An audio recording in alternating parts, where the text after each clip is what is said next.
All right, good evening, everybody. As folks are coming up from downstairs and finding their seats, just a few little housekeeping announcements before we get started here. My name is Zachary Weber, Education Coordinator of Adult Programs here at Carnegie Science Center, so welcome to Café Scientifique. If this is your first Café Sci, here's a little rundown of how the evening will go. In a few minutes, I'll introduce our speaker here. He'll give his presentation. We'll go about 45 minutes, we think. We'll see.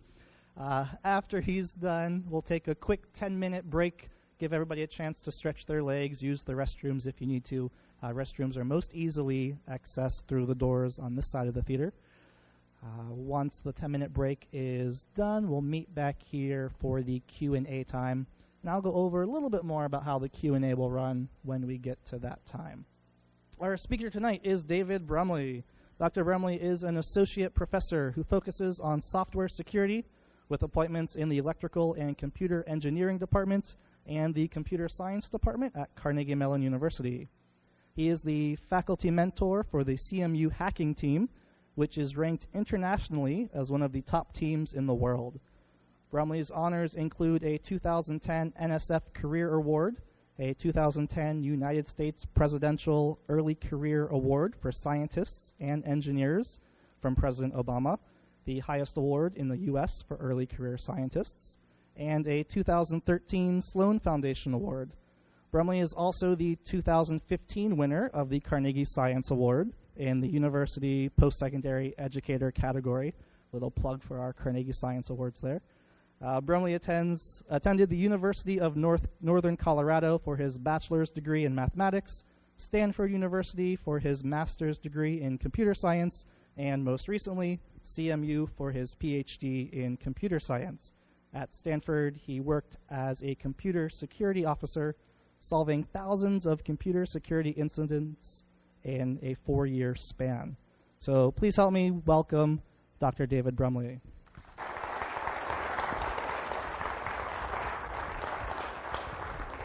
Thank you, everyone. It's my pleasure to be here. Just a little plug for the Carnegie Museum system. I'm actually a member. It's a great thing to join, not just this museum, but you can go to a lot of them. So today I'm going to tell you a little bit about what I do. I figured you might be interested in computer security. In the question and answer session, feel free to ask me about any computer science question. And in particular, I'll have strong opinions probably about computer security and privacy-related issues.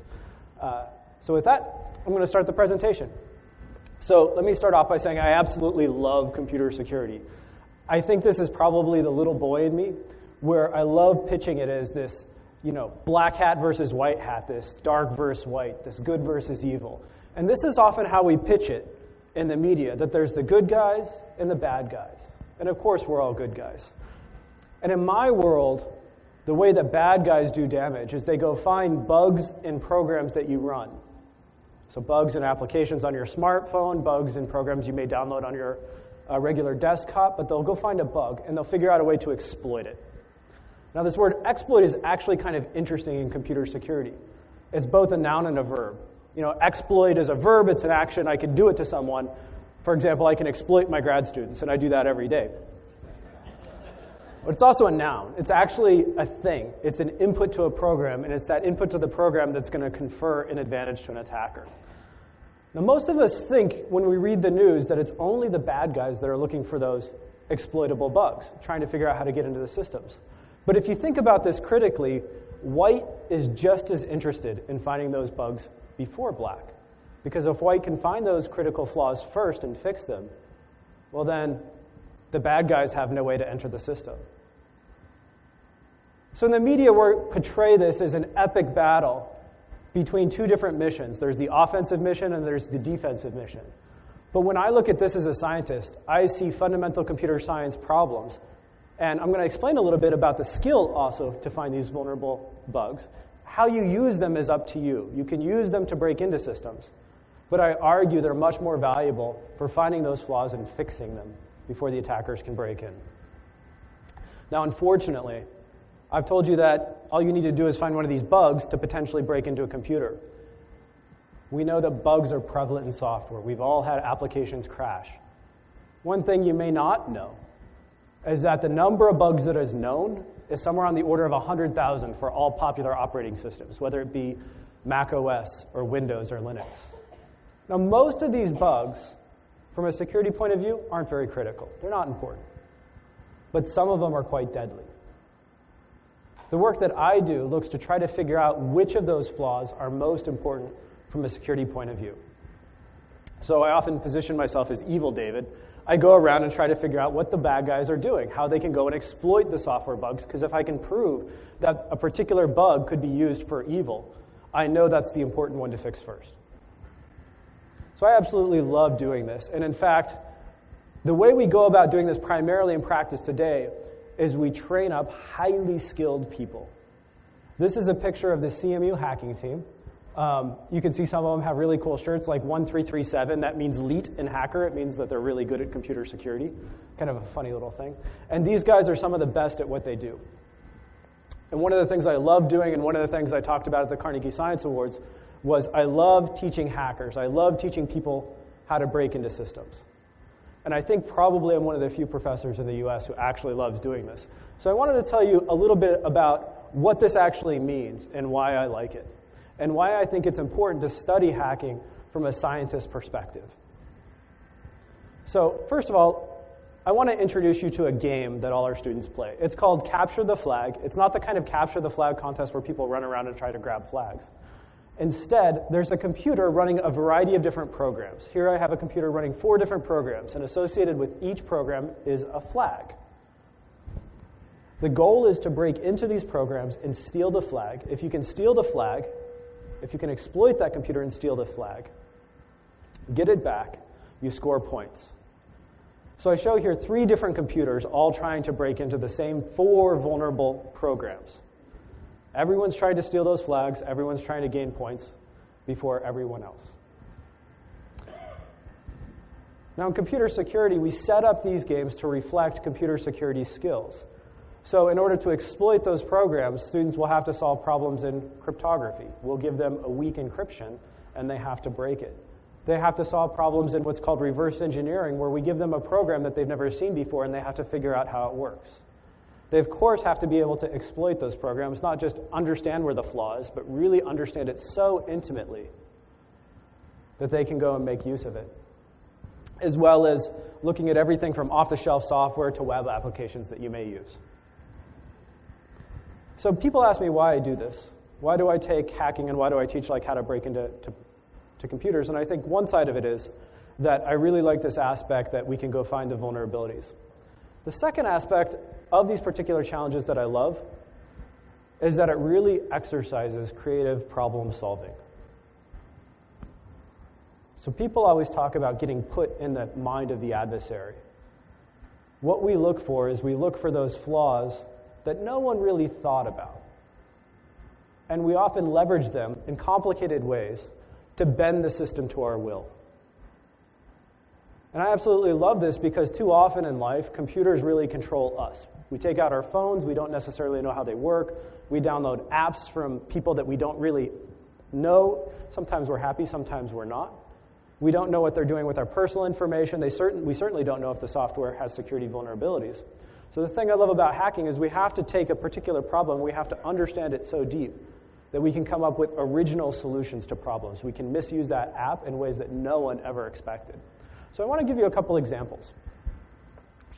So you all recognize, of course, since you're scientists, the Rube Goldberg machine. So in this particular cartoon, there's a scientist who wants to have a napkin, and he invents this overly complicated contraption in order to wipe his face while he's eating soup. Now, many of us look at this and say that's overly complicated, but I think it exhibits a really interesting scientific principle. People may look at this and say that's an absolutely ridiculous solution, but to a hacker, that may be exactly what they need to construct in order to break into a system. They need to use and come up with solutions that are so different that no one has thought of them before. So when we think about these problems, we think about creative problem solving, and in some ways it's actually more of creative solution finding than problem solving. What we're trying to find is a different solution than other people thought of. So there's many ways that we can multiply 2 by 2. Many different ways to come up with the same answer 4. And what we want to do when we're thinking of hackers is the first thing we want to do is get people in the mindset of not being fixed to say 2 times 2 equals 4, and there's just something that you know that tells you how this works. You want to think of all the different ways you could go about doing the multiplication and understand it so deeply that you can reverse engineer the process and then potentially find flaws. So in these capture the flag contests, I mentioned that the problem is we want to find a vulnerable program, we want to exploit it and steal this flag. And all this flag is just a random sequence of text. We can make it anything we want. So for example, the flag could be flag I am so awesome 247. And all I have to do is give this to the scoring server and I get points and I can start winning this competition against my friends. Many people think of this flag as actually being the solution to the problem, but they're actually wrong. The flag, this random text, isn't the solution. It's simply proof that I've come up with a solution. And this, as I'll explain, I think, is the beautiful part. This simplicity is fundamental to creativity. We're not checking how people came up with a solution to get that flag. We're not checking how they broke into the computer. We're just asking them to demonstrate that they were able to do it. I know anyone that can give me this flag, I am so awesome 247, anyone who knows that has successfully compromised the computer. And I don't have to constrain them on how they went about coming up with that solution.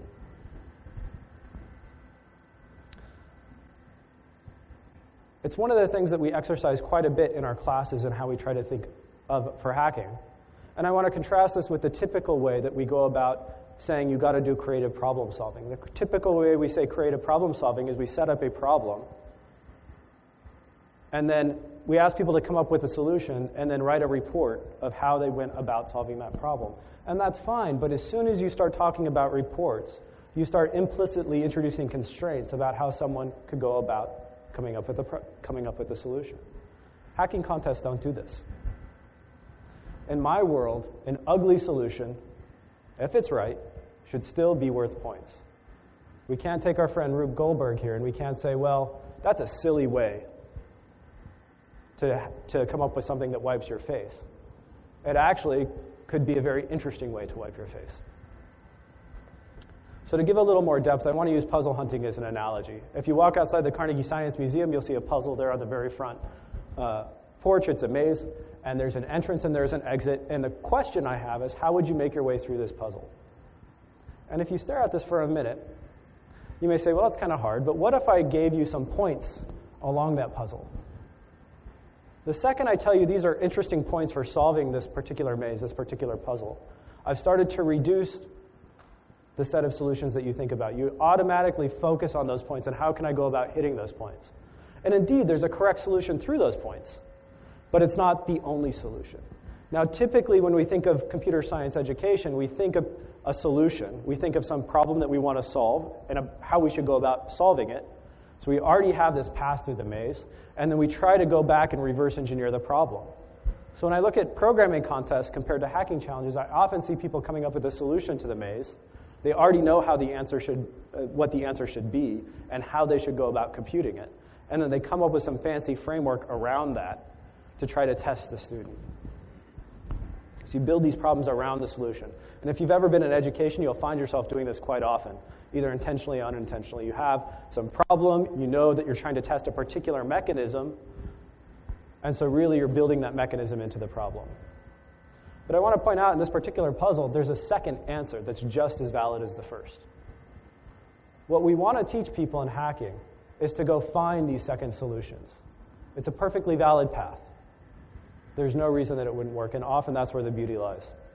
So in these capture the flag hacking contests, we set up these servers, and we set up, when we design the challenge, really a loose reference solution. We set up a challenge and we make sure that it's solvable, but then we substitute our method for solving it for simply capturing this flag. So we essentially tell people there is a solution. We know that there is a solution. We set up some potential constraints, like you can talk to the server over this point, but we don't impose too many constraints.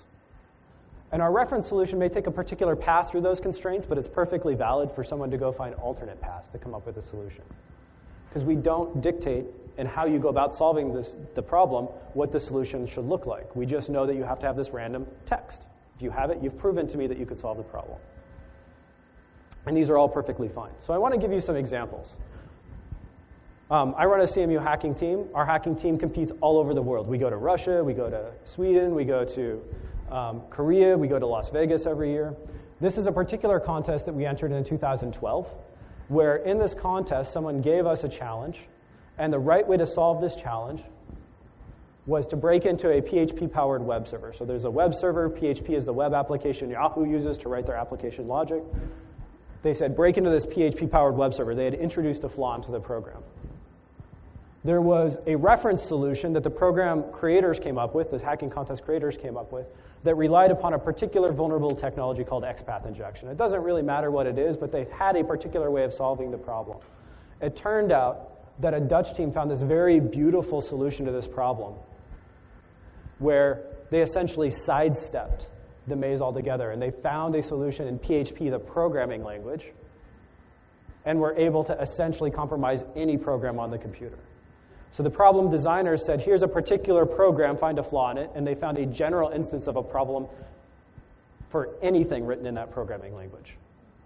And I mentioned Yahoo. This PHP flaw actually affected Yahoo. Those hackers that day could have owned Yahoo.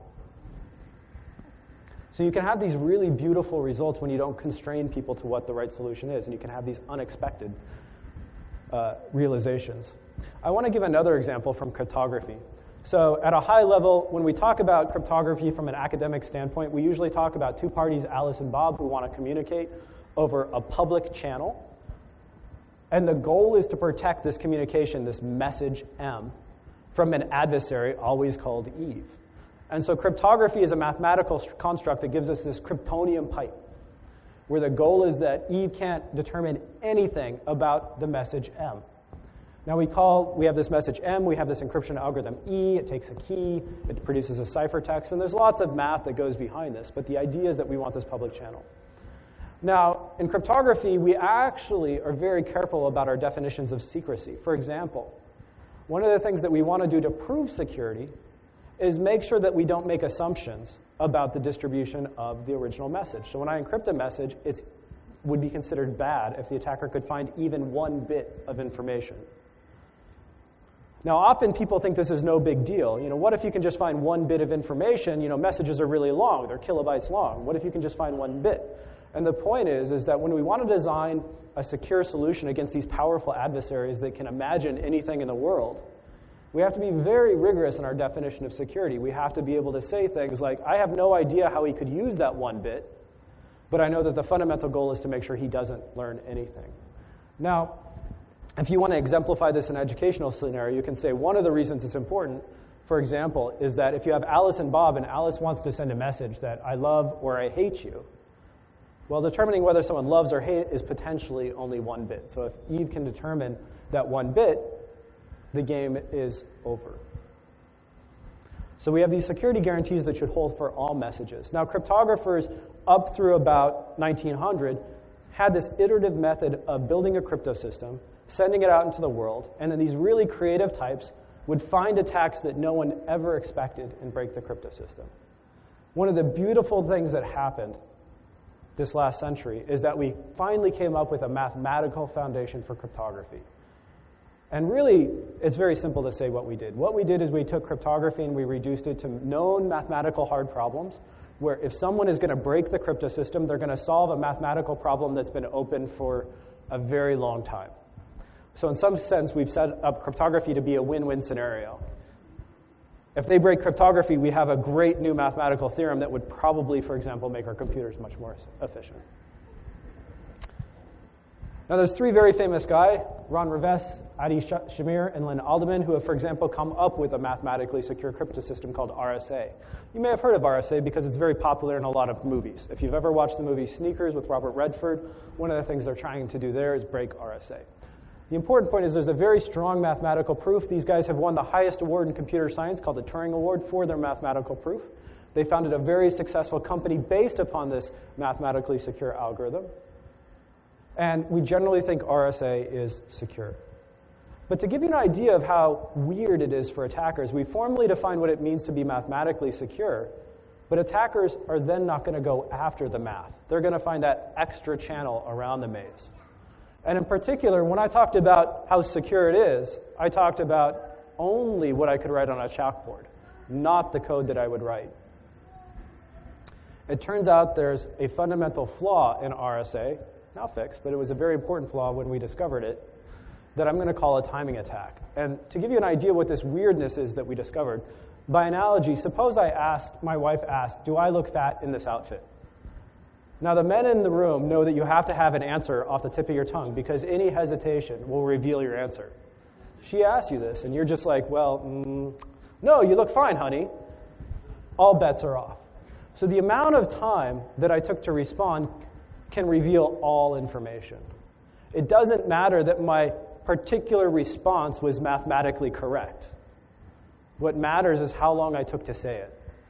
The same thing exists in cryptography. It turns out that these mathematically secure algorithms, there was what's called a timing attack, where at a high level, the amount of time it took to decrypt depended upon a secret, the secret key K. And so if the key was the number 1, it took maybe 1 second to decrypt. And if the key was 2, it took 2 seconds to decrypt. And if the key was 3, it took 3 seconds to decrypt. Now, it wasn't this big. It wasn't like 3 seconds, 4 seconds, 5 seconds. But there was a small timing difference depending on what particular password someone chose. And we could simply look and see how long it took to respond to figure out the secret key. And we were able to break RSA, this mathematically secure algorithm, in 2003. In fact, when we found this side channel in the implementation that had nothing to do with the math, this creative solution, every web server on the internet was vulnerable. Microsoft has issued patches since then. OpenSSL has issued patches since then. So it has been fixed. But I wanted to illustrate this idea that attackers are always trying to find this way around. So I mentioned that I run a hacking team, and I want to talk about how this idea of not constraining the solution set has worked pretty well for us at Carnegie Mellon. So this is my chance to brag about some of my kids. In 2011, CMU was ranked number 1 in the world. It turns out there's competitive hacking contests. You go and you enter, and you get a score, and you play against other players. Now, CMU's team is called Plaid Parliament Opponing. This is a testament to me letting the students decide the name. I would have probably chose something more academic, but they chose this. Now, I want to point out that you'll see these other names up here like Leetmore, Hates Irony, Flux Fingers. These are all other hacking teams that go under funny names, but they're potentially people you know. For example, Hates Irony is an anagram for Raytheon SI. Raytheon is the defense contractor. SI is the division of Raytheon that really trains some of the best people out there. Now, we actually beat them this year. I don't want to belittle Hates Irony, because Hates Irony, Raytheon SI, they were actually the people who inspired me to get into this area, and they're very good, and they do a lot of public outreach. We just happened to beat them this one year. In 2012, we unfortunately dropped to number 2. 2013, we were again number 1. 2014, we were number 2 and number 10. We had a sole student who went off and competed in these contests. The sole student's name was George Hotz. He's actually famous because if you have an iPhone and have heard of iPhone jailbreaks, that was done by a CMU student. And then in 2015, last time I checked, we're still number 1. So one of the things we try to impress upon our students is, of course, that deep technical knowledge that CMU is famous for. But that little extra part is to give them the freedom to look for that creative solution, to not constrain them. I want to bring up, though, that I said I'm one of the few people who teach offense, and offense is really not about breaking into a particular computer. It's about unconstraining the problem, so that it's not just about how do I protect the system, but it's about the freedom to think about how it may go wrong. But I don't think there's enough people doing this. We need more experts. As one piece of evidence that I think is fairly compelling, when you look at these international rankings of hacking teams, and you look at the next US-based team, the next US-based team in 2014 was ranked 24. So typically we think in the US as us being on top of technology. We're the world leaders. And fortunately, because of CMU, we are. But there's this huge gap where other people are quickly gaining a lead. So one of the things that we did to try to address this problem is we created a high school hacking contest. And we called it Pico CTF. We partnered with the Entertainment Technology Center at CMU to come up with a computer-based game. And we challenged people to solve these radical problems we put out, unconstrained, just come up with the right flag. And we gave away somewhere around $50,000 to the winning teams. So we ran this. We ran it in 2013. We've also run it in 2014. We're running it in 2015. We built this particular problem because the way I look at the problem is if people come to me and say, we need more computer security people, they're too late. I teach at college. By the time people are in college, they've already limited the set of things they're going to look at. They're already constrained. We need to let people know computer security is an interesting discipline when they're young, before they're constrained. Also, personally, when I've gone out and I've interviewed high school guidance counselors, and I've looked at the statistics, something like over 90% of high school guidance counselors don't even know computer security is a field. They don't know computer security has 4 open jobs for every 3 people. If you do the math, that's a pretty good odd that you'll get a job. So the way we set this up is we set it up as a graduated set of exercises where as people progress through the game, we'd give them harder and harder challenges. And I apologize, this is a little blurry. This is one of our internal documents we made when creating it. When we were designing this game, we had a story on the left where there was a particular player named Taylor, we chose a gender-neutral name, who was going around and trying to help his robot get home. This was created by video game experts, and as part of this, he had to interact with the world, and when he interacted with the world, he had to solve problems. And so we paired each problem with a particular skill that we wanted them to learn. The very first problem we gave people was essentially, here's an error message, go figure out what it means. Now, if someone gave you an error message on your computer, how would you figure out what it means? Anyone? You'd Google. We literally had to put the first problem as go Google the answer because we found people would enter into these hacking contests and say, I don't know how to solve a problem, and then stop. We don't expect you to know how to solve the problem. We expect you to think. So we had to introduce that into the problem set. Go Google for the answer. That's fine on problem 1. We systematically raised their level where it was first just very simple cryptograms like you might see in the newspaper. And by the end, students who completed all the challenges were solving graduate level exercises. They were doing things that were quite advanced. For those of you who know anything about cryptography, they were doing low exponent attacks against RSA. So we run this each year. Every year, we get somewhere between 10 and 12,000 people from across the U.S. playing. We typically have around 57 to 60 problems of graduated exercise. And the statistic I'm actually most proud of is we just put this out there and we advertise it on teachers' mailing lists. We don't do a big media blitz. And then we do a survey and we find out students, when we just put it out there, are spending on average 12 hours playing this game. Now the best people are spending like 4 days straight on this. We actually have a chat room and we watch people chat, and unfortunately some of them actually start skipping class because they like the problem so long. But I think it just goes to show you, if you go out and put out unconstrained problems and you don't tell people that you can't solve them, and you start giving them an incremental path where it's first a cryptogram, and then it's something that requires analyzing bigrams, and then after that they have to write a small little program to potentially solve a linear equation to break the crypto system, and you keep bringing them up, and you never tell them what you're doing is hard, they can do amazing things. So we had problems, just to give you another bit of context, a little bit of trivia. The NSA these days are bad guys, right? But in the NSA, I work closely with them. I don't think they're bad guys. They're just trying to do their mission. I mean, there's definitely boundaries that need to be set, but they're just trying to do their job. Inside the NSA, there's a particular organization that's really in charge of if there's an offensive mission in the U.S., they're in charge of it. Makes sense, right? Those guys were amazed that high school students were solving these sort of problems. Another bit of trivia. NSA actually took notice of it. We give away around $50,000 in scholarships. We've actually hacked it, so we don't give it just to the winning students. We also give it to the winning school and the winning teacher. Our rationale is if a student wins this contest, we want to reward the teacher for helping him do that, because if we give positive reinforcement to the teachers, who we all know are underpaid, next year they'll encourage more students, which are good for us. And it turns out that if you look at just the numbers of the number of people playing this contest, we're the largest hacking contest ever. So there's these professional contests that you always hear about. We travel the world as a professional team, and it turns out our high school contest was the biggest one that's ever been played. There's so much potential in today's young peoples. So a lot of what we do is we think about hacking as a creative problem-solving exercise, and we try to teach it, and we try to teach, quite frankly, the world's best. But I started this story by asking a question, which is, which bugs are exploitable? I set up this epic battle between black and white, and if we were to accept the story at face value today, you would believe me to say that what the US should do is have the most computer security experts. But that doesn't work. And I want to give you one particular contest. We played in DEF CON. DEF CON is considered the Super Bowl of hacking. The best teams in the world go there to Las Vegas every year. There's about 10,000 people that fill two Vegas casinos.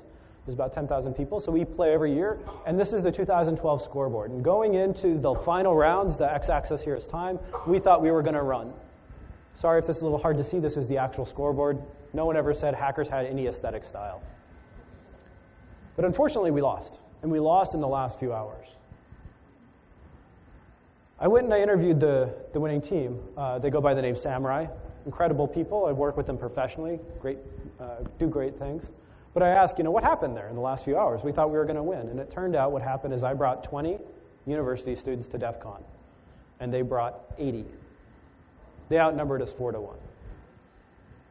So when you think about this problem of we're going to train the world's best hackers, you have to realize that at some point, a man-on-man battle just doesn't work. In computer security, we always assume that there's more of the black hats than there are of the white hats. This just doesn't scale. It's very important to do because people will think of these attacks that no one has ever thought of before, but it doesn't scale in the long term. So there's this often almost misused quote. It's been used so often, but I'm a hockey fan, so I'm going to use it anyway, where Wayne Gretzky was a scientist. He said, when I'm playing hockey, I don't go to where the puck has been, I go to where it's going to be. He thought about how the game would evolve, and not about the particular point in time and the problems he had at the particular point in time, but he thought about the world that he wanted to be in. And I think as scientists, that's one of the most important things that we can teach people. We have creativity that we want to teach them. We want to teach them these deep fundamental principles, but we also want people to have vision of the world that they want to live in. And so the vision in my research group for the work I do is we want to fully automate exploit generation. We want to automatically take in the world software and check it for exploitable bugs. Now, to me, the two most important words are in red. First, we need fully automatic methods because human effort doesn't scale, especially when it's applied by rote. The second part is we want to find the exploitable bugs. We know software has hundreds of thousands of bugs. We want to determine which ones could be used by our adversaries so that we can fix them first.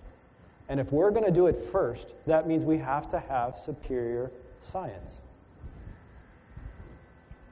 So you can think of this really as we're going to suck in the world's software, we're going to do program analysis, which is my particular research. We do formal analysis of programs, and we tell you it's either safe, it's buggy, or it's exploitable. Wouldn't you want to know what programs on your desktop are exploitable? But no one ever tells you this, of course. So I'm going to just have one slide here that's a little bit specific to people who know code. So I promise it's just one. So here is an old program called iwconfig. I'm using this because I'm going to show you an exploit, and I don't want to show an exploit in real software. It has a typical buffer overflow in it, for those of you who know what it is. This particular program is only 1,400 lines of code, so it only takes a little bit of software to introduce a critical vulnerability. So typically what iwconfig should do is associate your wireless card with an access point. I'm showing here Linux. Linux is a server-based software. We ran a tool called Mayhem on it, a tool that we developed and researched at CMU, that systematically went through that program and didn't just find bugs, but found exploitable bugs. And the reason that we know they're exploitable, the reason I can guarantee you this program is dangerous to use, is if you run that program, iwconfig, with the output of our tool, you will go from being an unprivileged user to being what's called root in Linux, the administrator on Windows. So to recap, we took in a program, an off-the-shelf program we had never seen before, and in 1.3 seconds, we found a working exploit. Now, this is a piece of software that people had been using on their machine for 5 to 10 years. That flaw had gone hidden. We want to be in a world where we have utilities that we don't just have this defensive-oriented mindset, but we say what we want to find are vulnerabilities. And we want to know that they're really vulnerabilities, not just bugs. And so this is what we're developing in our lab, and we've actually transitioned to a small startup from the grad students who, as you know, grad students do all the work, the grad students who are working on this, and they're using this in what's called the DARPA Cyber Grand Challenge. So in hacker speak, we own the machine in seconds. And the reason this is interesting is because within seconds, we could tell you what the vulnerability was, and we could prove it to you. So we have this vision. We've been applying it to Debian. Now, Debian is a Unix-based server. For those of you who normally use a desktop or an iPad or a Mac, you may be asking yourself, what is Debian? It's a particular version of what's called Linux. It's an operating system like Windows or Mac, but it's used for servers. It's used for things that need high availability. It happens to be the programs that I use in my own lab, which is why I picked it. We're analyzing currently the 37,000 programs that power these world servers. We've spent 3 years of CPU time doing so. And for those of you who know anything about verification, we're some of the largest users of formal methods. As a byproduct of our analysis, we've generated 209 million test cases for these 37,000 programs. We found 2.6 million new crashes, 2.6 million new ways to crash these programs, due to about 14,000 unique bugs, of which we know 152 of those are exploitable. So this is really the vision in a nutshell. We know there's a lot of software out there. There's 37,000 programs used in server software that powers email servers, for example. I can tell you these are the 152 most important bugs to fix, and I can prove it to you. That's the world we want to be in, and we can do it often in minutes. I can also start then giving you also an ROI on your security investment, ROI being return on investment on how much money you put in. For example, I can tell you it took us 28 cents per confirmed bug, and it took us about $21 per exploit. So our research vision is to automatically check the world's software. And this actually goes hand in hand with our work on training the best hackers. It's a little bit subtle, and some people don't get it. I hope you can. But we want to come up with methods for automatically checking for exploitable bugs, but those are things we programmed into a computer. Those are the things we already know how to find. We want to do that to free the human so that the computer can do what it does best, just chug and chug and chug, and free the human to think of these creative solutions. To find, in my particular discipline, other vulnerabilities, but you can think of many other things that you could be doing if your software is more secure. To have these really just kind of cool things out there, like, where you find timing attacks, much like, responding to your wife actually matter. So I promised that it'd be about, a 40-minute talk. That's where we're at. I also wanted to have here the names of the postdocs, PhD students, undergrads, and the various collaborators that really have done the work. I get to speak about their work. I get to give these demos. But really, it's my collaborators who do most of it. I do a lot of cool PowerPoint, I guess. I also want to take 1 minute to also remind you that the Carnegie Science Awards are coming up. And I'm sure you know a scientist that you should be nominating for that. Not me, because I actually did that last year, but you should take some time and go do that. You should go look for these people who have a vision, who are creative, and who are doing amazing things. So with that, that's all I have, and I think we'll be done with the talk. Yeah, thank you.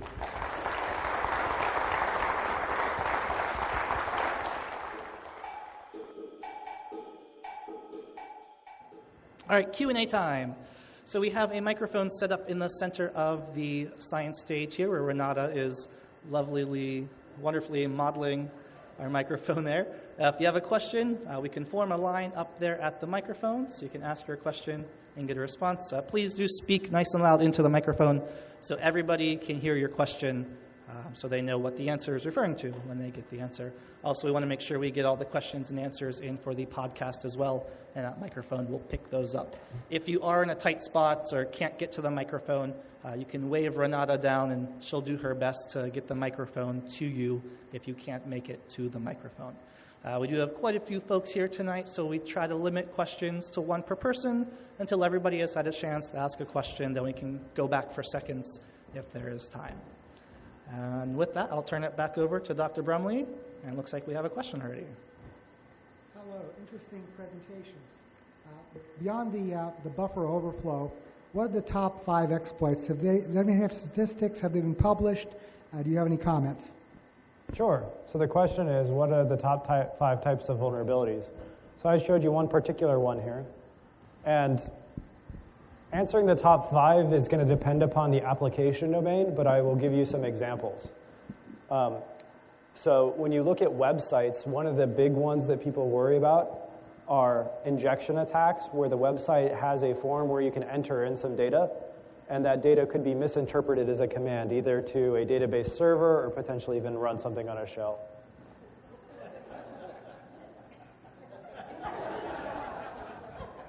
This is Batman. Batman on stage is a second type of vulnerability. This is my son, Max. He's 5 years old, or will be 5 very soon.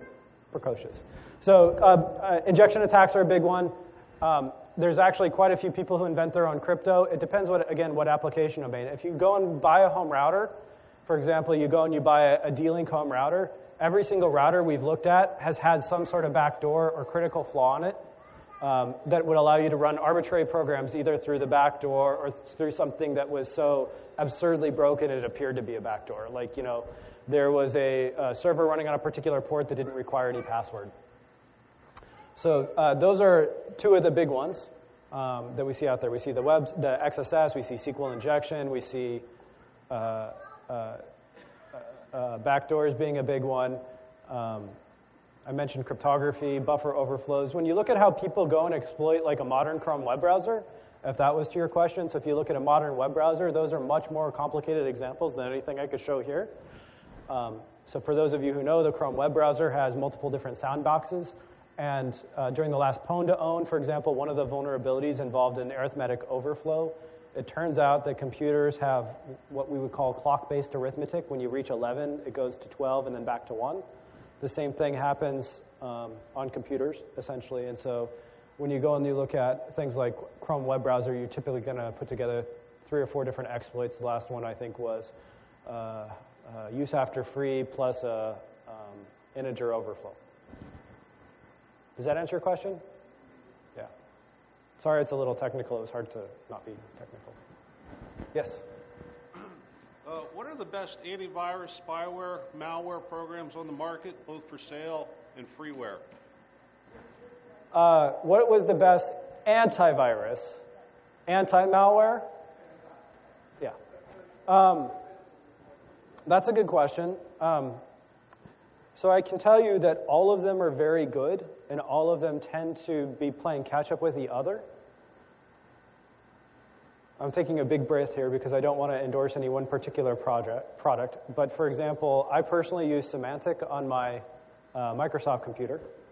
The most important things, if you go and you look at it, is not just which antivirus you run to keep yourself safe from malware. It's also to make sure your computer is up to date. The reason I say that is there's a class of exploits there, typically called drive-by exploits or drive-by downloads, where, for example, by visiting a website, if your browser wasn't up to date, by simply browsing that website, it could exploit your computer unbeknownst to you and install malware. And so the question then is, why didn't the anti-malware catch it? And the reason is they typically are only detecting malware that has already been seen in the wild. There are some heuristics. But I guess what I'm getting at is the best anti-malware, all of them are good. The commodity big ones, Symantec, McAfee, Kaspersky. A big part of that is keeping them up to date, but there's other parts to cybersecurity hygiene, such as not using the same password on multiple sites in case one is compromised, and keeping your computer up to date. Does that answer your question? And freeware? What's good freeware software? Good freeware software for keeping your computer safe. For Windows?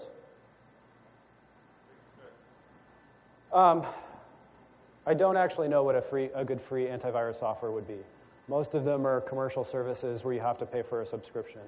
For the servers that we want to keep secure, we run Linux, and we keep them up to date, and we don't run any antivirus on them. So it really just depends on your system. If you're interested in setting up a secure system and you're pretty technologically sophisticated, we can talk about how we do it. What variety of Linux? I love Debian Linux. Yeah, that's what I run. Yeah. I can ask this here. Where do you get all the money? You said that there's a lot of money for the awards for the Oh, yes, I love that question. So the question is, we gave away $50,000. Who gave me $50,000 to give away? If you go to the website, there's a number of corporate sponsors. So one of the corporate sponsors was Trend Micro, who also has an AV software. I should have mentioned them. Last year, they gave us the largest donation. They were, I don't want to say how much, but they were our gold sponsor. So what I do is I go around to companies and I ask them for money, and then every dollar they give me, I'd go around and turn around and give away to the kids who win this hacking contest.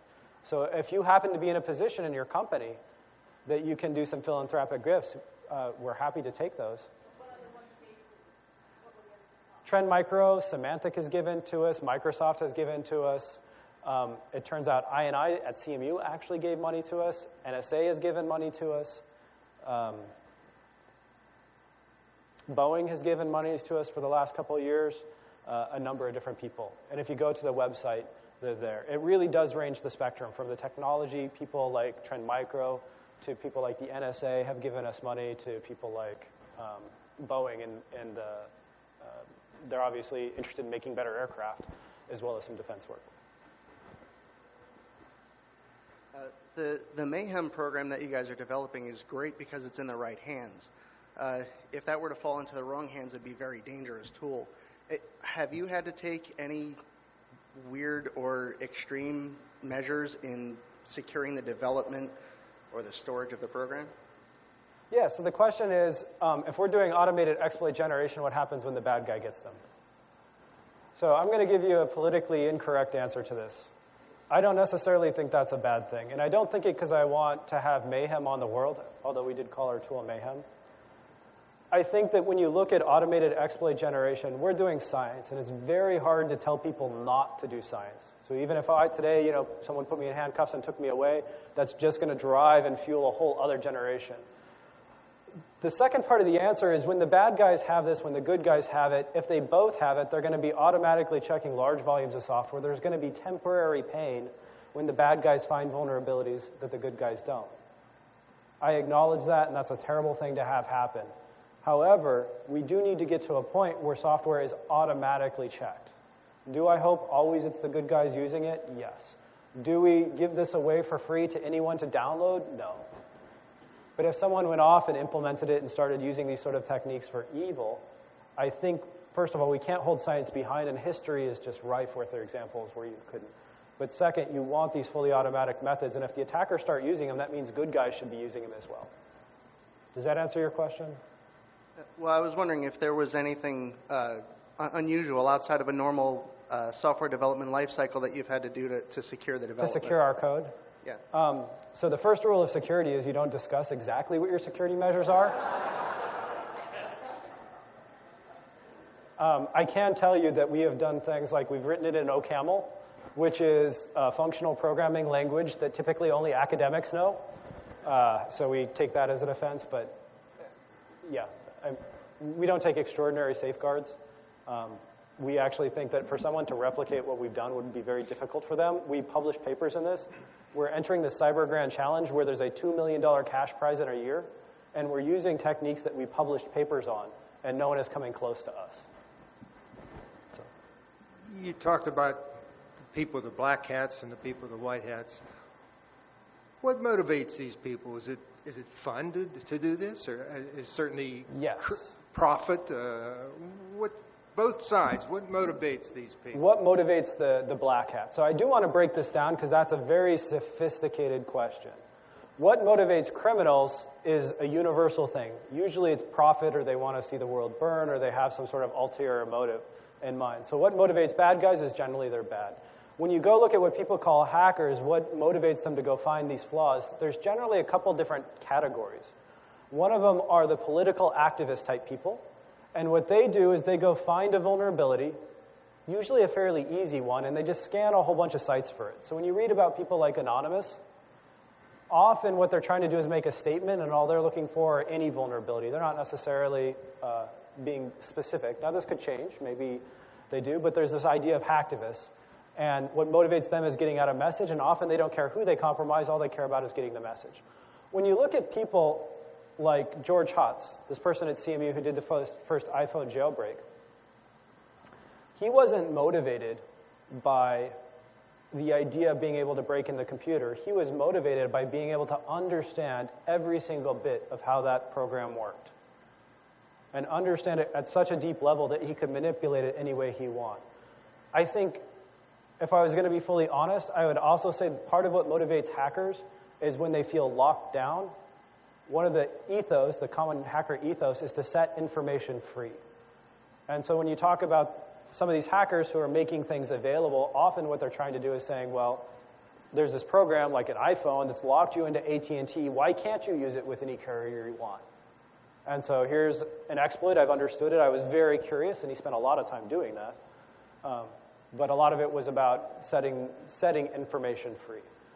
All the hackers I know would never do anything that would hurt someone. I think a second part of your question is, what do you do for ethical hacking, or what does it mean to be ethical hacking?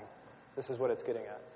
And this, I also have potentially an unusual opinion. People ask me, do you teach ethical hacking at CMU? And often I say, I actually don't know what it would mean to teach ethical hacking, because I don't believe I could take someone who is intrinsically bad and in a one-semester course make them good in this very one small problem domain. I just don't think that can happen.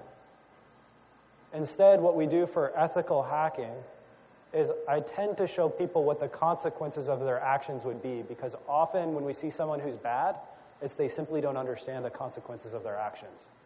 And once you explain it to them, and once you can give it to them in a way that they can relate, and then their own moral compass takes over and does the hard work of making sure they don't do bad things for you. It doesn't always work, but I think that's more likely to succeed than me talking about ethics, where we have an entire philosophy department that can't necessarily agree on what that is. In your opinion, what would be the single best way for businesses and governments to protect PII and other sensitive information? What's the single best way for governments to protect personally identifiable information? So typically when you read about these big hacks, you may have heard about OSP. So OSP had all this information on people that had clearances. They were hacked. And so you're curious about what they did. Well, one thing is there's a set of security principles that a lot of agencies and a lot of people don't follow. And it's important to hire these computer security professionals so that A, you know what they are, and B, you have someone who can implement them for you. For example, one of the fundamental principles in computer security is if you have a large database of private information, it should be encrypted at rest. Meaning when it's just sitting there on disk, it should be encrypted. If someone grabs that file, it should look like random numbers to them. So to me, typically the best way to protect PII is at a basic level, encrypt the contents. So when they're at rest, someone could steal that file and nothing would happen. The second part of it is when you go and you look at how people would break into a system and take the data when it's not at rest, when it's being used, like data sometimes has to be used, it's to be able to analyze the programs to find the security vulnerabilities. Currently at the university level, across the US, we do a terrible job of teaching people how to code securely. We spend a lot of time talking about fundamental algorithms to make code efficient. We talk a lot about productivity, but we don't talk a lot about security. So I think the single best way to look at it is these guys are writing custom applications. There's some general security principles they should adhere to. And then second, they should hire people who know what they're doing to make sure their code is secure. Yes. Yeah. Oh, Pico CTF shirt. Awesome. How do you guys assign value or find bugs that have more to do with the code itself than, say, a buffer overflow, which is like a part of C? Oh, okay. So this is actually a good question. So this is a good question. So how can I explain this? So in this programming language C, there was a decision to not check the bounds of buffers. So what does this mean? On a computer, you have memory, and you have to allocate space in programs. Like you may say, I want 512 bytes to store some information. But there's nothing in the programming language that guarantees the bad guy can't write more than 512 bytes. So if he writes 513, bad things happen. It's as simple as that. So in the programming language, there's no safeguards. Other programming languages do have safeguards, and often then, when you look at it, it's someone just got the algorithm wrong. So if I go back to the cryptographic example where, does my wife look fat in these pants type of question, These can happen in any language, and we find timing attacks happen in C, OCaml, Python, what have you. I've given a very brief introduction, and often if you get deep into security, the programming language you use will help guide you on what sort of security vulnerabilities you look for. So the ones I demonstrated for buffer overflows don't happen in Python. In Python, you would look for other things, like probably it's a web app, and you look for SQL injection and XSS and that sort of stuff. Does that answer your question? Yeah. Cool. So this guy is wearing a T-shirt from the hacking contest, so he must know what he's doing because he must have scored high enough to get one of those shirts. Only people that score high enough get those shirts. All right, just two questions. What do you recommend, or what do you think is some of the better hashing algorithms? I know, some simple one, MD5, triple DES. I mean, are there any newer ones or a website that might? Yeah, SHA-256 is what you should be using. MD5 is considered broken. Okay. SHA-1 is even considered broken at this point. SHA-256, okay. So SHA-256, yeah. Okay, great. And the other question, probably a pretty practical one. Do you recommend that individuals should always use a secure VPN provider? Do those really exist? I mean, you can pay for them. A secure VPN provider, like Ghost VPN or... Oh, Ghost VPN, stuff like that. Yeah. So the question is, should people use VPNs? The secure VPNs, what they do is they encrypt your traffic between you and the VPN provider. I personally don't use one. I think the more important thing is when you browse websites, you should make sure they're HTTPS. And then so I use SSH to connect into things. Typically, okay, so how to answer it simply. When you're connecting to a remote server, you should ensure that it's encrypted. If you're just the type of person who browses the web, you should make sure it's HTTPS. Now, the question is, how do you know it's HTTPS? The answer to that is usually there's a little green icon in the bar. If there's a green icon, it's good. If there's anything other than a green icon, it's probably bad. Meaning that maybe the site isn't malicious, but someone could intercept your communication. Yeah. All right. One here is that quantum computing holds a lot of promise for cryptography and unbreakable codes and so forth. How far in the future do you think it'll be before it'll be doable? That's a great question. So a large number of cryptographic algorithms, the security rests upon mathematics. We assume something is what's known as hard. So if I back up a second, I never want to tell you something secure or insecure. That's not the way security works at all. The way security works is you define an adversary, you define how powerful he is, and we want to make him very powerful, but you define how it is, and then you come up with something secure against that adversary. There's no absolutes in life, right? When you go out and you buy a home security system, you want to buy locks, but you're not going to put on steel doors and escape rooms. At least typically we don't do that, because that level of security is not something that you want to pay for, and security is never free. Okay, so the question is, what about quantum computing? So in cryptography, we have these hard mathematical problems that we think guarantee the security, meaning if you could break the cryptography, then you could break the math. Quantum computers make that math so you can break it easily. So in a nutshell, one of the worries is when quantum computers, if they became practical, a lot of our modern cryptography would be insecure. It wouldn't protect us the way we thought it did. However, scientists have thought about this, and they've come up with various cryptographic techniques that would be secure even against quantum-based computers. For example, RSA would be insecure. I showed you the three guys. That would be insecure because of Shor's factoring algorithm. However, lattice-based techniques would be secure. How far into the future are quantum computers? I have no idea. My brother's the physicist. Yeah. It's literally true. He is. The topic of privacy has come up, so I'd like to follow up.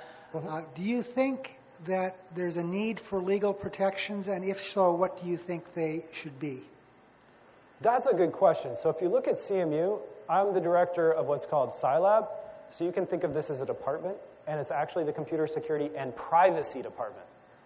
So the question is, what do I think of privacy, and should there be protections? I think absolutely this is worth a public debate, and it's the sort of thing where having a discussion, especially at the legal level, makes sense. On the flip side, it's very hard to argue against human nature. People like free apps. When they download a free app, that app isn't free. What's happened is you've become the cost. They're allowing you to download it because they can monetize you. And often it's because they know what websites you're browsing. They know who you're connected to. They know your age. They know lots about you. And so I think this is definitely, privacy is one of the biggest problems out there, and it's one of the most unresolved because companies are really good at getting you to really give up your privacy without thinking about it to get something for free. So there's two different questions. One's at the government level. I think that's easier to solve, where we can mandate how people use various technologies. The other one would be the commercial level. That's a little bit more tricky because you don't necessarily want to stymie free trade and people to come up with innovative solutions, but some of those may impinge on your privacy. Did you have a particular setting in mind out of those two? Government, commercial? Well, not so much the information surrendered for free apps, although greater transparency by the company might be helpful. Mm-hmm. But in terms of companies, say working with medical information or financial information, where we have to work with the company, and there's some expectation of privacy, but there really isn't anything except the honor system. What do you do if they violate it? You can sue them, but that doesn't really work real well. No, it doesn't. So I want to say, first of all, I'm not an expert on this. At CMU, I think we have probably 10 different professors who are better experts than me on this, so I'm going to address it from that point of view. When you're talking about B2B, business-to-business communication, you can set up legal frameworks that would protect that privacy. When you're talking about medical devices, things like HIPAA automatically come into the equation. So there are some protections now.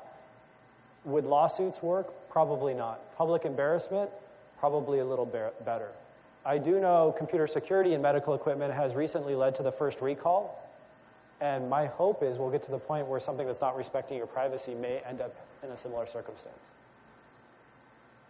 Does that answer your question? Yes, thank you. Yes.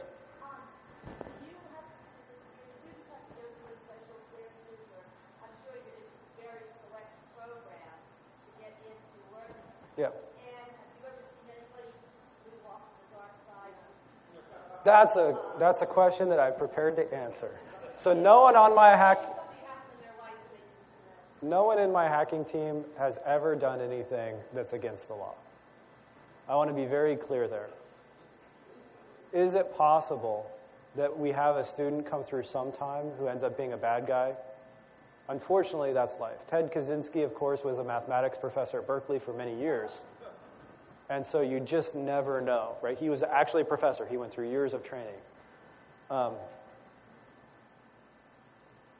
So we've never had that. As far as the clearances and the security processes, no, I'm a professor. Our goal is to teach the world. The way you get into CMU is the world applies to CMU. We literally rank them. And we say, we're going to admit the top guy from India, we're going to admit the top guy from China, we're going to admit the top guy from MIT, the top guy from Stanford, and so on and so forth. So typically, that's how we admit them. As far as me worrying about them misusing these sort of techniques, I honestly have no problem sleeping at night because once you get to know these people, they're good. Most people are good people. They're not going to come in and secretly learn something and then try to go take over the world. And the people who could pull that off are not the sort of people you'd ever detect in one of these processes anyway. So it's a difficult, I don't want to give you like a made-up answer. That's really my feelings on it. Yep. Hi there. My question is related to the remaining lifespan of SSL, since it has been compromised within the last year with the Heartbleed exploit. I'm sure you're familiar with that. Yeah. Of course, it's also involved with VPNs and SSH as its encryption method. Of course, the second part of the question is, how quickly do you think TLS is actually going to become the new standard industry-wide? Well, TLS should be the standard, right? Okay, so for those of you who don't know, when I said you should see that little green icon, what that means is that your web browser, your communications between the endpoints is encrypted, which means people shouldn't be able to eavesdrop. It doesn't mean the other side is really secure. It just means people can't eavesdrop. And the way that's typically protected is via TLS, transport layer security. It's an encryption. I'm going to use the word encryption here very broadly. It's an encryption technique.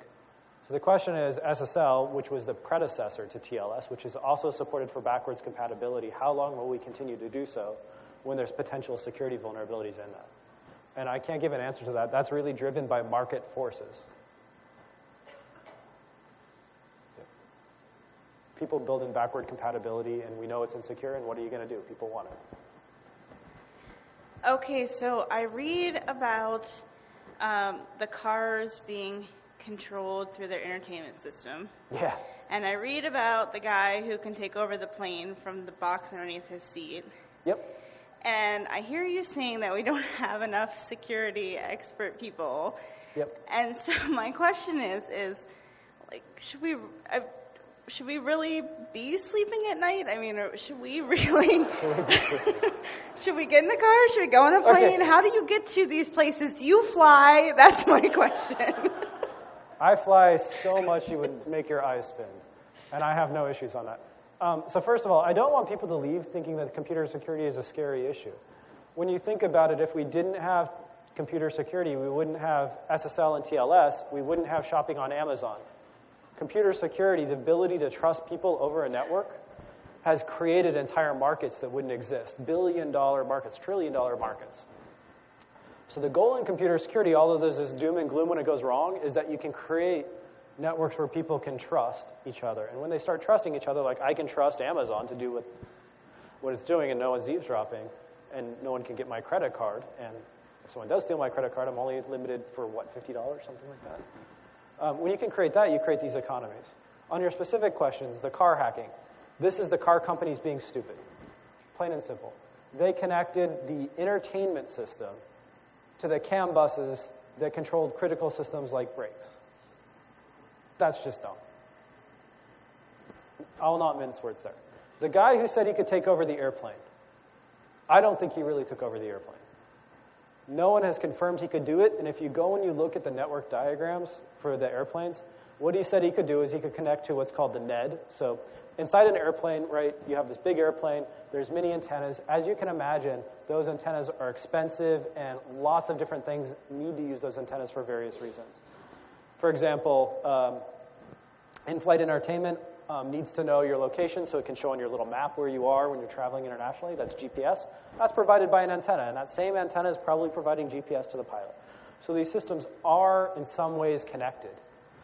Now, you may say that, well, they're being dumb just like the car manufacturers, and I would say no. When you go and you look at airplanes and how they're architected so that when the guy connected to what's called the NED, the Network Translation Device, between the in-flight entertainment and what the cockpit would have, that is actually a one-way communication channel and be the wrong way for him to communicate.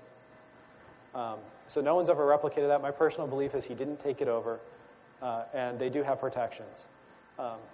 That being said, I mean, I'm not worried. If you look at airplane safety, it's leagues above. If you look at car security, the number one problem is drunk drivers and people who are bad drivers. If you look at implanted defibrillators are vulnerable. They didn't have any authentication built in. These are things that literally shock you back to life, right? They had no security technology. You can make them catch on fire. Has anyone ever died from one of those? No. And I bet they've saved a lot of lives. So there's the scary stuff. People are getting it wrong, but we're moving towards a safer world, and it's still providing a lot of value.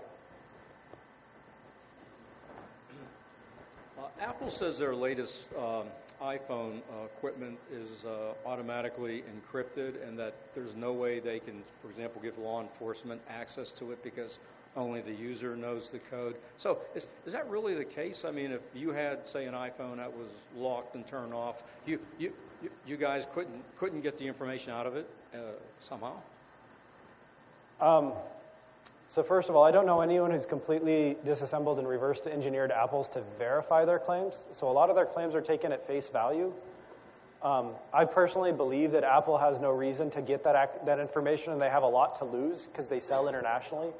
They wouldn't want to be providing backdoors to particular agencies.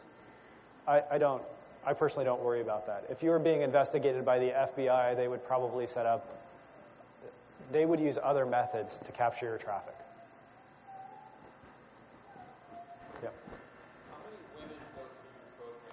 How many women go through our program? So at the undergraduate level, there's about 40% women in our undergraduate computer science curriculum. CMU is not 50-50. We're always trying to increase our diversity, but we're not doing too bad at the undergraduate level. At the graduate level, I don't know the exact percentage, but I would guess it's somewhere around half that. That's someplace that we definitely need to grow. When you look at our game, Pico CTF, I'm not a gender expert on what happens, but we actually did take some pains. For example, Taylor is a non-gender biased name. We play test with both boys and girls. We found, for example, boys like the competition who has the highest score. We built in a storyboard aspect of the robot being helped to get home because that tended to appeal to the women that we play tested with. Whether that's general or not, I don't know. So to answer your specific question, there's not enough women in the field, in my opinion. I don't know really how to fix that, but I think we can all play our little part. Hi. Just two more questions, kind of generalistic. Both the iPhones and the Samsung devices have fingerprint readers on them. That just seems scary. Are those secure? And the other thing is, I know a lot of people will upgrade to Windows 10. It has a lot more integration with security. What do you think about Windows 10 and some of its features? I didn't quite understand the first one. The iPhone. Oh, the iPhones and the Samsung devices have fingerprint readers to unlock them. Oh, the fingerprint readers. Yeah, that just seems like you can't change that password. Once that's compromised, you're kind of. Well, you stuck. could cut off your finger if you wanted to change one of your passwords. Exactly, or sandpaper on the. Yeah. It is October, Frankenstein. Yeah.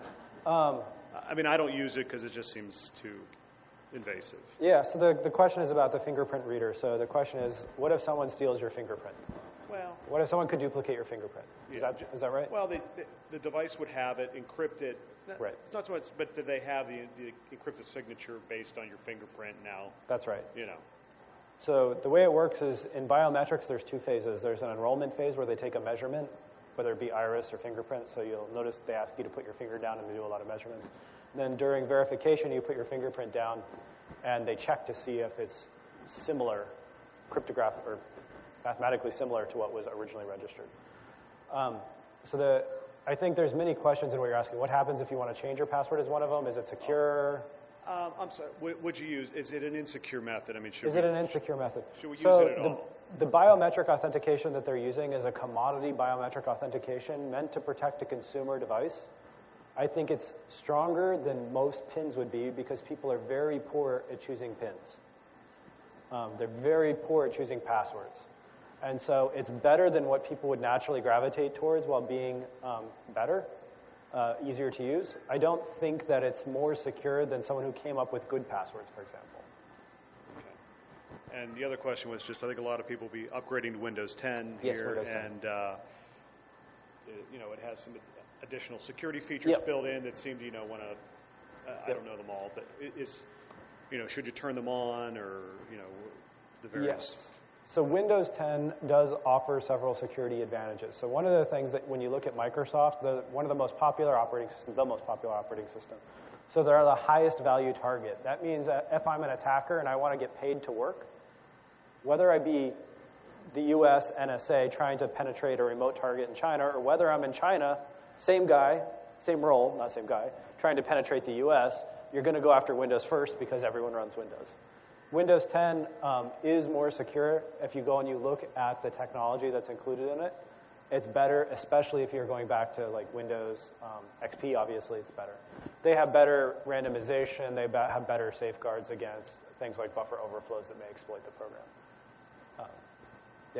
I do want to raise an interesting question that no one's asked here, though, and that's about usability and security. How many people like passwords? No. And so it turns out that when you look at security, and the reason I thought of this is the biometrics. When you look at security, often usability is just as important as the technology that you choose.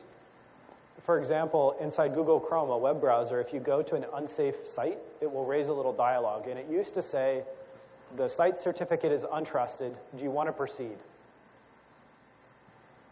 So measurements found about 30% of the people complied with that, meaning that they chose the correct option of going away from that site. Only experts should be considering to go to those sites, someone who knows what they're doing. It turns out by simply changing the dialogue to be an opinionated design that said, this site has been detected to be unsafe, get me out of here. There was still the, proceed for the expert. Compliance doubled. It went from 30% to 60%.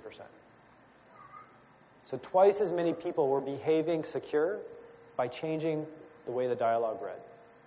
So not everything is the mathematical or the technological or upgrading to Windows 10. Some of it is just simply how you use the computer.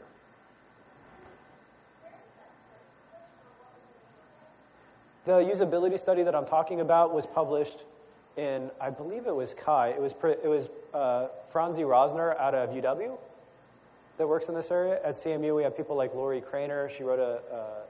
She started this usability conference. You probably know about it. There's been studies. There's a famous one called Why Johnny Can't Encrypt. So we all know that encryption is good. It protects your email. And the question is, why do people not encrypt? And the answer, and this got the Test of Time of Scientific Award. It got a very big scientific award. Because the answer was, well, it's just hard to use. Yeah. My question is about Android and iOS apps. What's your personal opinion of how you would assess how much you would trust any given app on one of those devices? Yep. I mean, how secure are they in general? And then if you were just to be, let's say you wanted to use a flashlight app on your yep. iPhone, and you just saw some random name said, oh, it seems good. How much would you determine risk? Yeah. I have to say, I'm more tolerant of risk than I think most people are. So the challenge is when you install an app on your iPhone, it may be giving away information that you would rather not like. And he used a particular example of a flashlight app. And you're probably referring to a recent study that looked at like 10 flashlight apps on, I think it was Android, not iOS, but I could be wrong there. And it turned out that like 8 of them ended up sending your contact list to the company. Now, why a flashlight app needs to send your contact list to the company, it's for marketing reasons probably, right? So the question is, do I trust these sort of things myself? I tend to not actually be that concerned. I tend to install popular apps, and I assume that they're giving away my information. I assume that when I install Kindle, I actually don't know what it does. I never analyze it, but that it's probably sending personal information to Amazon. That's how Amazon makes money. So that's not a really good answer to your question. There's not particular ones that I think are safer or not. It's just I tend to be okay, and I realize that's an inherent part. So anything on my cell phone, I'm okay going in general away. Some of it, I would be super happy about, but none of it I would be unsafe if it went away, if it went to a company. Yeah, if you install a free app, there's nothing free about that app. They're making money off you somehow. Yes?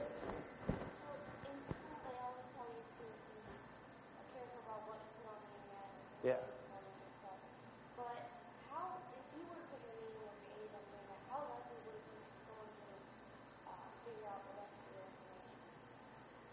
The rest of your information. So the question is, if you put your age, you put your name on the internet, how likely is it for someone to find out the rest of your information, like your phone number? So that's a good question. So the more information that you give attackers, it's just a higher probability that they can figure out everything. So it's harder to quantify it. There's a subculture inside. It's not really hacking. It's a separate culture, but they call it doxing, D-O-X. And the idea is, given a little bit of information, can you create a document that gives the portfolio or a profile of the person that you're going against? It's a hobby of some people.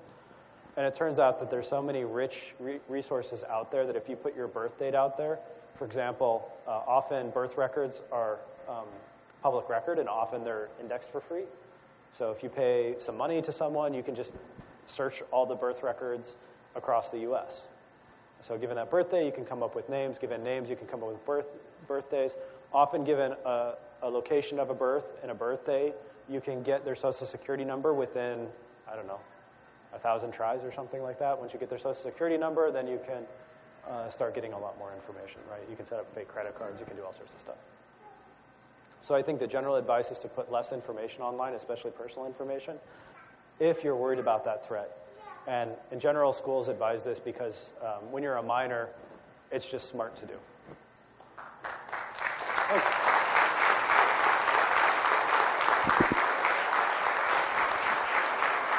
Thank you, everyone.